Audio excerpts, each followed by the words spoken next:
Pittsburgh up. 50 years after the greatest draft class Pittsburgh ever. on the first round selects Lynn Swann.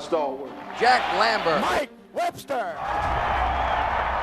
We're back at it. We build our team primarily through the draft because we do a great deal of research and work in draft prep. Our list of legends that have heard their name called is long. Joe Green, Alan Faneca, Troy Polamalu, Ben Roethlisberger, Cameron Hayward, T.J. Watt. Who's next? So the Steelers now on the clock. The 2024 NFL Draft. It's about the players. It's about their floor. It's about their ceiling. It's about their readiness. We're on the clock. We're about to make you a Pittsburgh Steeler, brother. Congratulations to you and your family.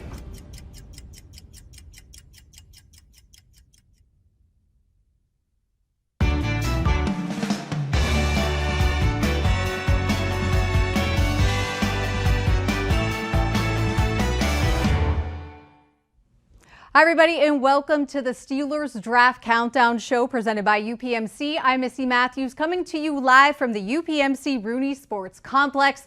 The 2024 NFL Draft about to get underway in about 30 minutes in Detroit, and there are a lot of fans all around getting ready to see what their team is going to do. Just an incredible scene as the Detroit Lions are hosting the draft this year. The Steelers currently have the 20th overall pick that will be happening here tonight, and up in the war room, Omar Khan, Mike Tomlin, scouts and coaching staff is getting ready to go. Months of preparation, hour-long meetings, all come to these picks that they will hold over this weekend.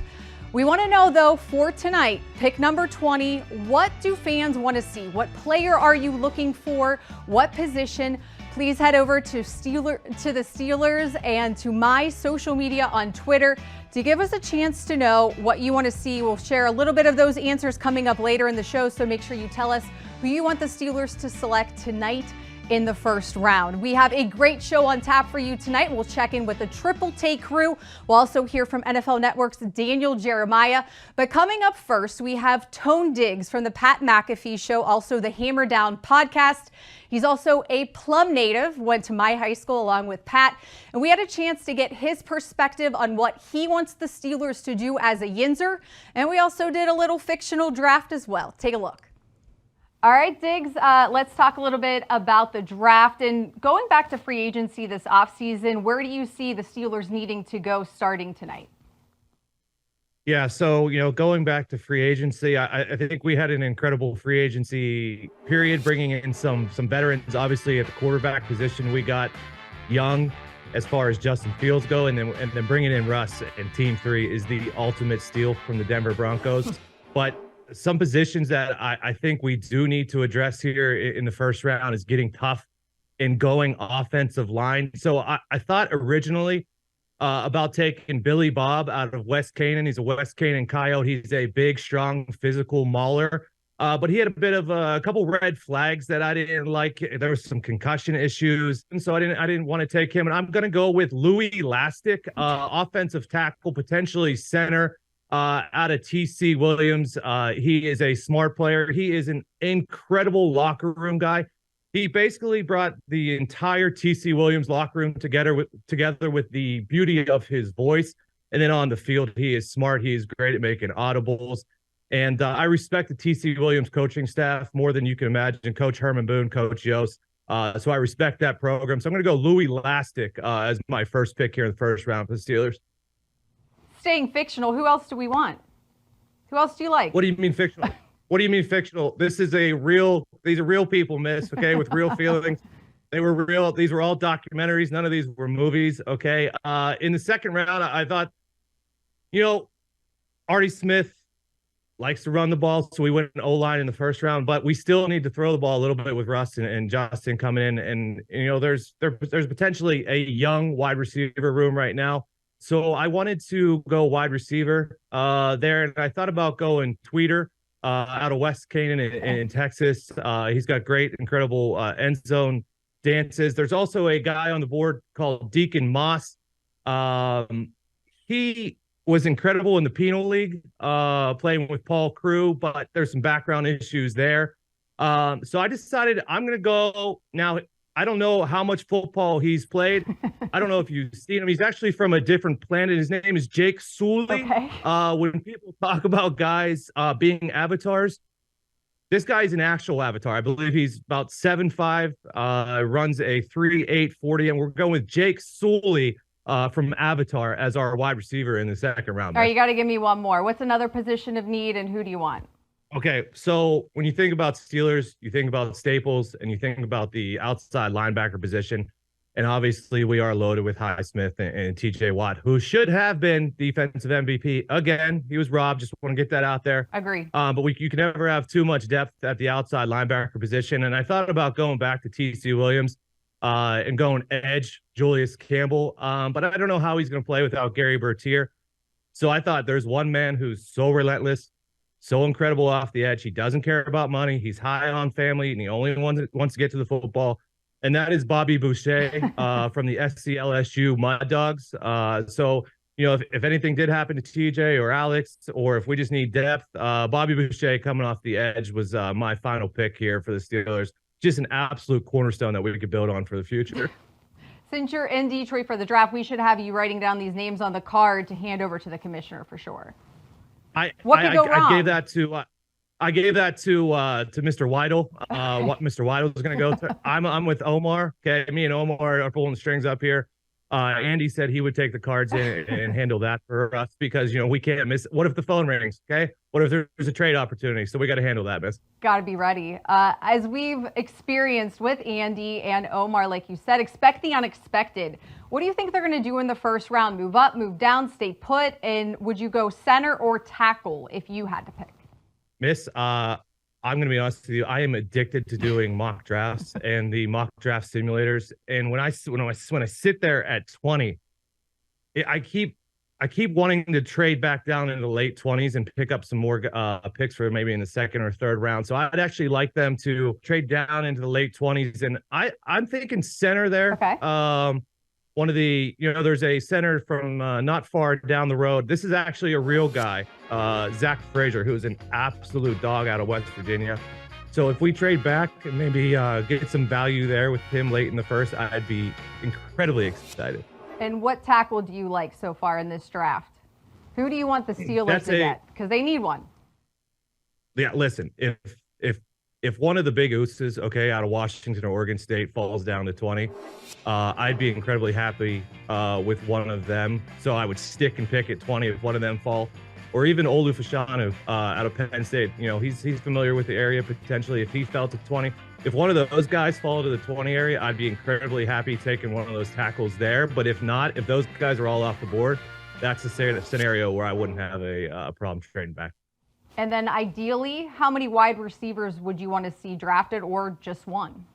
I'm okay with one if it's early. Okay. As we know, the Steelers are incredible at drafting wide receivers. So if we did go, you know, if we address the O-line in round 1 and go wide receiver in round 2, you know, with GP outside, and then pairing him with someone else who's young, I think, especially when I talk, like Artie Smith is going to run the ball. Okay.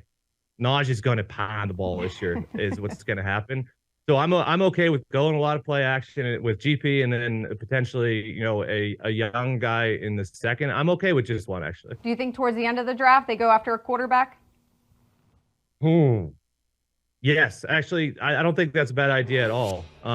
Maybe like a Spencer Rattler type, who's been around, who's been, you know, impressive at both locations that he's played, Oklahoma and South Carolina. So it wouldn't hurt, I don't think, to have a quarterback on the roster for the future. As a lifelong Steelers fan, is that weird for you to have maybe not the stability at the quarterback position that you are accustomed to? Yeah. I pray to. I don't know if you guys can see this. This is quarterback of steel, Ben Roethlisberger's remarkable 18-year career in Pittsburgh. I pray to this man every night. Okay, this is my Lord and Savior. Okay, last year I was calling for him to come back and be offensive coordinator and save the team that way. It is weird. It is super weird. There's nothing like going into a season and not having 7 back there. Like for 20 years almost, we were there. Like, oh, okay, we got 7 this year. The 20th anniversary of his draft class. I know, and incredible. And he came in right away and basically went undefeated as a rookie until they lost in the AFC Championship to the Patriots. But yeah, it is a little weird not having 7, and then obviously what happened with Kenny, and then having to figure it out again and again and again. Obviously, you're going to want a quarterback who's going to be there year after year to be successful. All right, dig the Steelers draft hoodie. Thanks for your time. We really appreciate it, and have fun in Detroit.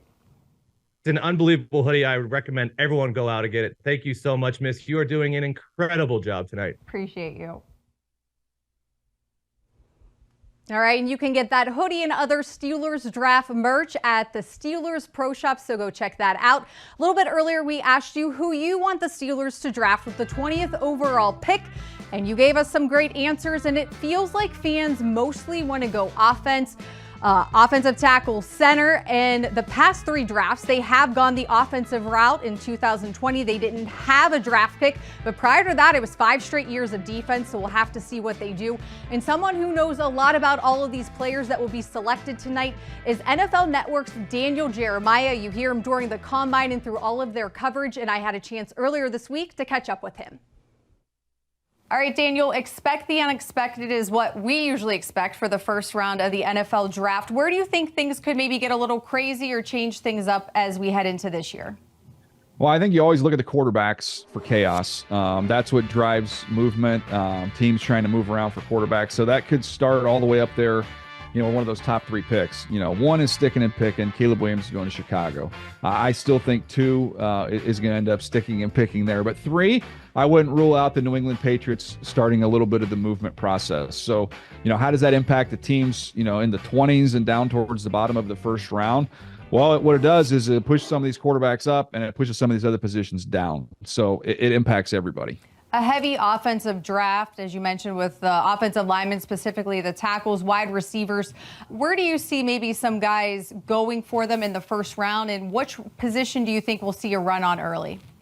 Well, I think we're going to see, the tackle run is going to be long. We'll see an early run on those top 3 receivers. I think those guys are locks to go inside the top 10. After that, I think we could see a little bit of a gap before we get to the 4th receiver, and then maybe a little mini run on wideouts at the end of the first round. But I think you see tackles, starting at 7. And I think that tackle run from 7 to the early 20s, you're going to see a boatload of them go off the board. So that, to me, is going to be the main positional run we'll see in this draft. In terms of the center position, what are you seeing from that group and maybe what their value could be on day 1? Well, I think Graham Barton is kind of separated himself from Duke as the top guy. He played left tackle last year, but has some experience at center as a freshman there. So to me, he's the top guy. I think he's going to go in the top 20. I think he'll, I don't want to say a lock. That's always dangerous to use that word, but he's very well regarded around the league. So I think he'll be the first one. And then you've got Powers Johnson from Oregon, who's kind of the big power center, can play some guard, along with Zach Frazier, who's one of my favorite players in the draft out of West Virginia. I think all 3 of those guys are the top centers, and I think it's a pretty significant drop-off after that group there. So while we can look at maybe, okay, Barton's the lock to go in 1, the other 2 are, maybe those guys go in the 2nd round. I don't know if you need one. I think the fact that there's a significant drop after those guys, I wouldn't be shocked if we see one or both of them find their way into 1 as well. As we said, expect the unexpected, but there's always a surprise, maybe somebody who sneaks into the top 10 or into day 1. Who do you think that could possibly be this year? Yeah, look, there's always the chance you get a surprise. You think about the tackle position and a guy like Jordan Morgan. I don't necessarily have him as a first-round pick out of Arizona, but you see his name kicked around. Rosengarten, the other tackle at Washington, he's someone here. You see his name pop up kind of late in this process as potentially getting into that mix. So, there's always going to be that moment where you're sitting there going, wow, I didn't see that one coming. But it happens every year. Junior Colson's a linebacker from Michigan who I like a lot as a player. I have him like in the early 40s, but I understand from his meetings with teams that he's been off the charts. So sometimes you fall in love with the person as well as the player, and that makes it easier to elevate him up into the first round. In terms of teams trading up or trading down, are you hearing a lot of that chatter, or does that really start when the first team goes on the clock and then we start to see the dominoes fall? Yeah, you kind of want to know what you're going to be looking at, before you make those moves. So I think most of that outside of trades up at the very top, you're going to see that's going to happen on the clock. So, It's going to be determined by what's there, how thin you are at a position that you want to address. That tends to make you a little more aggressive. And I have learned over the years that the trades you say no to on a Wednesday magically look a lot more palatable once you get to Thursday night and you see who's there. All right, last question for you. Regardless of draft pick slot or whatever, who is a player in this year's draft that screams Pittsburgh Steelers to you? Woo! Pittsburgh Steelers. Well, I don't think that he'll be there, but Quinyon Mitchell from Toledo is one that absolutely screams Pittsburgh Steeler. Fast, tough, aggressive, competitive, like all those things you would say about a Steeler type player. He fits that mold. I would say a mid-round pick that's a fun one would be a guy like Muhammad Kamara from Colorado State, who's got some real burst off the edge and who plays just a physical brand of football. Not the ideal size. He's not going to be the first one you want off the bus and try and intimidate the team you're getting ready to play, but just a really good football player. All right. Well, thanks so much for your time and have fun in Detroit. Thanks. Appreciate it. And speaking of Detroit, an estimated 150,000 people on hand. We're getting closer to the start of the first round. Let's hit some socials, starting with Yins Chat. You can get your predictive picks in now on the Yins Chat's 2024 Draft Challenge. Throughout the weekend, you'll be able to score some daily prizes and also an unforgettable trip to the 2024 Steelers home opener. And you could also win a TJ Watt signed football. Let's look at today's question. You have just till 8 o'clock Eastern to get that in. Will the Steelers choose a player with the 20th pick, or are they more likely to trade their pick? Make sure you go to the Steelers mobile app now to play our Yins Chat Draft Challenge presented by UPMC. Let's take a look now at our Steelers history handle, and we asked fans today, who is on your Mount Rushmore of Steelers draft picks? We got a ton of answers. There's really no wrong answer here, but we'll go through some of the different ones. Antonio Brown, Big Ben, Troy Polamalu, TJ Watt, just to name a few. That's not exactly the number for the Mount Rushmore, but that's okay. Going through some other ones, we get Terry Bradshaw on this one, Jack Lambert, Mean Joe Green, of course, Hines Ward making an appearance on this one, another TJ Watt as well. Let's see what else people had to say. These ones seem a bit standard. Joe Green, Bradshaw, Ben, and Lambert. And we'll say this one's the correct answer. The 1974 draft class, and it just so happens to be the 50th anniversary of that draft. Bob Labriola wrote a great story to commemorate the anniversary. There were 5 Hall of Famers out of that draft, 4 Super Bowls. Make sure you head over to Steelers.com or the Steelers official mobile app to check that out. But as I said, we're getting closer to the start of the 2024 NFL Draft. We have time for one more mock draft. Let's welcome in our triple take crew for mock draft 4.0. Mike Prisuta, Dale Lolley, and Matt Williamson. Prisuta, you have pick 1. You're on the clock. Thanks, Missy. Guys, we have one more opportunity to do this. We've done it before, but hey, why not do it again? Let's get things started the way this is going to work. We're going to just go through the first round in succession. We'll each assume the identity of a team and hopefully get the correct mock draft. We'll find out sooner rather than later how close we come to that. Starting it off, the Chicago Bears, pick 1. I feel like this one's inevitable. Caleb Williams, quarterback, USC. Yeah, I also feel like the pick at number 2 is getting to be very inevitable as well. I'm taking Jaden Daniels, the quarterback from LSU, for the Washington Commanders. Yeah, I get the Patriots here. I'm going to keep the quarterback theme alive with Drake May from North Carolina. It's certainly a need. At number 4, the Arizona Cardinals. They're going to wide receiver U, Marvin Harrison Jr. That one I think is a layup.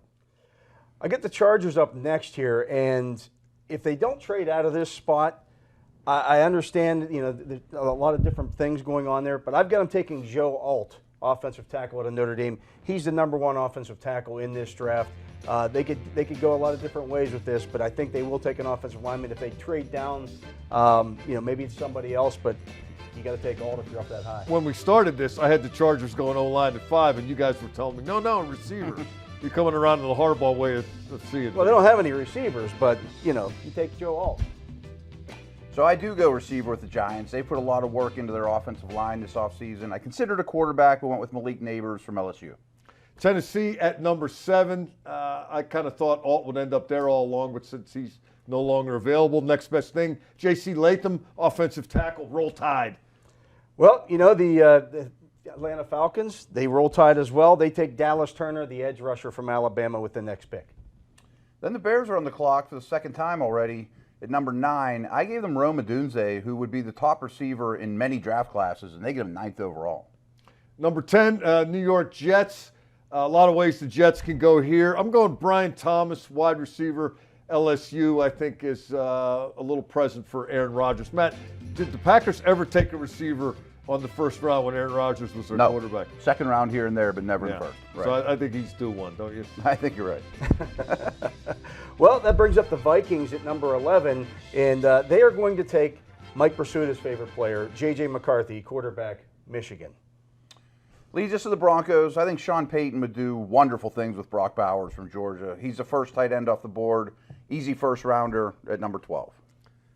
Raiders at number 13, another quarterback needy team, so I think they're going to take a shot at solving that problem. Michael Penix Jr., quarterback, Washington. He's actually the guy, personally, I like second best in this entire draft class behind May, but he gets to 13, and the Raiders make sure he doesn't get to 14. At 14, the Saints are on the clock, and they take Olu Fashanu, offensive tackle out of Penn State. Their offensive line, which was always a strength for about a decade, is starting to fall apart a little bit. That will help them out. So the Colts are a very traits-based drafting team, and that's certainly what Quinion Mitchell has out of Toledo, even though he's from a smaller school. I think he's an easy fit at 15. Same thing for number 16. Seattle needs to rebuild that offensive line. They don't have to search too far to come up with Troy Fatanu, offensive tackle, Washington. At 17. Like how I said that, Washington. Yeah. At 17, the Jaguars could go offensive line, but I think they go cornerback here. They take Terrion Arnold, cornerback out of Alabama. I think that fills a need for them. So we got the first AFC North pick here at the Bengals at 18. They lost DJ Reader and really didn't replace him. Byron Murphy kind of has some Geno Atkins traits. That's the decision I went with. Considered a receiver, too, with the T. Higgins situation. Pretty good value there, though, for Cincinnati. Oh, I think so. I think there's a chance Murphy's the first defensive player off the board, period. Yeah, getting him at 18 is kind of a steal. Yeah. Second one will be forthcoming. The Rams at 19, and they don't have to look too far either. Leatu Latu, edge, UCLA.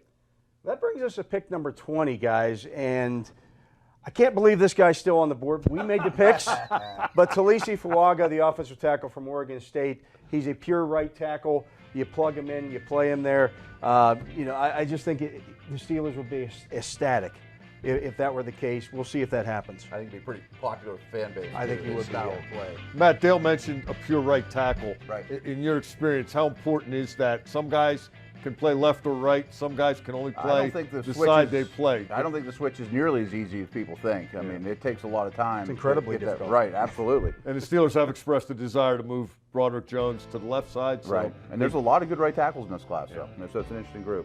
I went with Graham Barton for the Dolphins. They have a lot of offensive line needs. He'd fill in somewhere on their interior, probably at guard.